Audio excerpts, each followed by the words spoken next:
Itu yang jelas, pikirkanlah perkara yang di atas, bukan yang di bumi. Pikirkanlah perkara-perkara yang di atas dan bukan yang ada di bumi. Artinya bahwa kita tahu apa yang diinginkan. Kemudian yang berikut, jangan takut menjadi diri sendiri. Katakanlah ketika tidak menyukai sesuatu. Jangan mendengarkan pembicaraan yang negatif. Jangan terpengaruh dengan gosip. Belajar dari pengalaman diri sendiri dan menyadari bentuk manipulasi. Saya pernah menyampaikan bahwa boleh gosip. Anak-anak semua saya bilang boleh gosip, karena gosip itu membuat orang mengetahui kebenaran yang sesungguhnya. Jadi berterima kasihlah kepada orang yang gosip. Lalu saya berpikir bahwa itu negatif.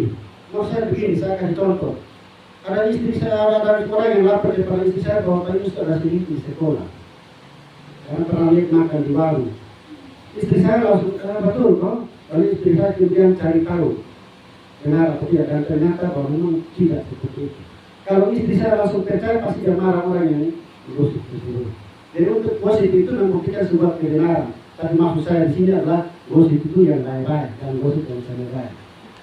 Tapi kebanyakan cenderung itu adalah gosip yang tidak baik. Ada di mahasiswa yang jelas bahwa jadilah diri sendiri.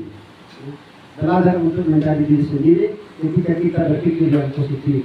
Yang terakhir, yang ketiga, akibat berpikir benar dan hidup benar. Artinya bahwa jangan menghayal kalau tidak berproses. Jangan menghayal kalau tidak berproses. Tapi kalau berproses boleh menghayal. Itu yang kita selalu tekankan, berimajinasi. Berimajinasi itu boleh. Kekasih Tuhan. Yang berikut, akibat dari berpikir benar itulah tidak bersifat palsu, tidak bersifat palsu, atau juga tidak menipu atau tertipu, kemudian tidak munafik, tidak berbuat salah atau kejahatan, selalu memberikan pandangan-pandangan yang positif, pandangan-pandangan yang sifat membangun, pandangan-pandangan yang membuat orang keluar dari sebuah persoalan. Janganlah kita berpandangan yang negatif, karena itu akan membuat kita untuk hidup tidak benar. Saya tutup dengan sebuah ilustrasi. Ada cerita ini saya angkat dari Celah Terang, cerita inspiratif. Saya biasa nonton ini di YouTube. Ilustrasinya adalah seorang profesor dan seorang nelayan. Profesor ini hendak melakukan sebuah penelitian, dan penelitian itu ada di seberang laut, di hutan. Kemudian dia sewa jasa nelayan. Di tengah laut, angin kencang datang. Lalu kemudian sementara angin masih sepoi-sepoi sebelum kencang, profesor tanya, Bapak nelayan, pernah belajar ilmu geologi? Lalu geologi itu apa? Geologi itu belajar tentang bumi dan fenomena yang tidak ada. Itu geologi. Lalu si nelayan, aduh apa saya nelayan, saya tidak pernah belajar itu baru. Oh berarti Bapak pun sudah kesempatan hidup sudah hilang 30%. 30%. Lalu sudah selang 5 menit kemudian lagi profesor bertanya, petani Bapak nelayan pernah belajar ilmu botani? Botani kalau tidak salah ilmu tentang tumbuh-tumbuhan. Petani bilang, aduh apalagi itu botani, dia tahu sama sekali. Nah kalau begitu persentase berarti sudah hilang 30, berarti sudah 60% kesempatan hidup hilang. Lalu setelah 5 menit kemudian pertanyaan yang terakhir dari Bapak Profesor, pernah belajar geografi? Kalau geografi itu mungkin tentang geosfor, kelapisan bumi, kalau tidak salah.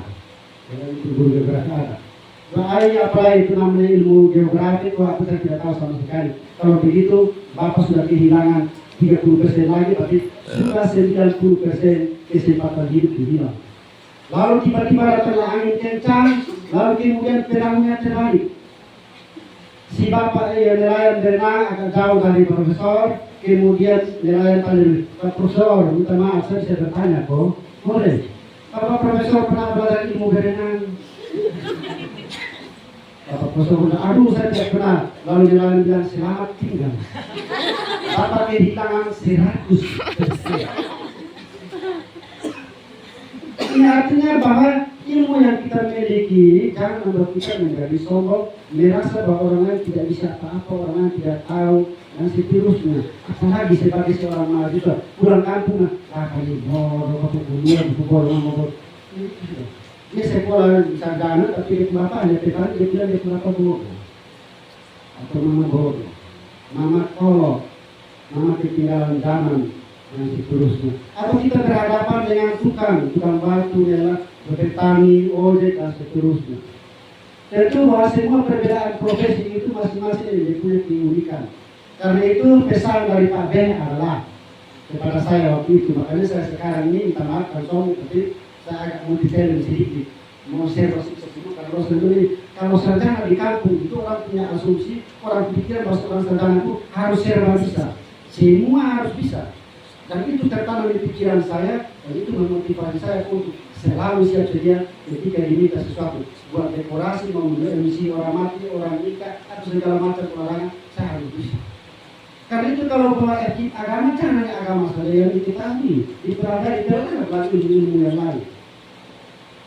Supaya apa? Bukan berarti bapak itu mengambil alih orang, tapi kita menghargai profesi tersebut karena kita tahu itu profesi seperti apa. Kalau kita sudah pelajari itu profesi orang lain, kita bisa akan menghargai. Kalau si profesor belajar tentang nilai yang paling tidak sedikit, maka dia akan menghargai itu nilainya. Sebenarnya pertanyaan profesor itu kan pertanyaan melecehkan, pertanyaan menghina, pertanyaan yang menjatuhkan. Kalau bisa tanya nilai yang itu ilmu tanya, sebenarnya itu tujuan utama hanya mau merendahkan si nilai yang tersebut. Karena itu jangan lalu pikiran kita untuk ketika kita berhadapan dengan orang yang statusnya di bawah kita, katakanlah nelayan itu kan, jangan berpikir bahwa mereka itu tidak punya apa-apa, jangan berpikir bahwa mereka tidak punya pendidikan. Belajarlah dari mereka. Terima kasih kerana Tuhan memberkati kita semua. Shalom. Shalom. Mari kita bersyukur firman Tuhan, kita berdoa.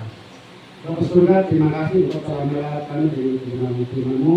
Biarlah hamba dan hanya menjadi pembicara, anak-anak Tuhan, Bapak Ibu guru, saudara, janganlah hanya menjadi pendengar. Tetapi mampukanlah kami untuk menjadi pelaku-pelaku firman-Mu, supaya kami selalu berpikir positif.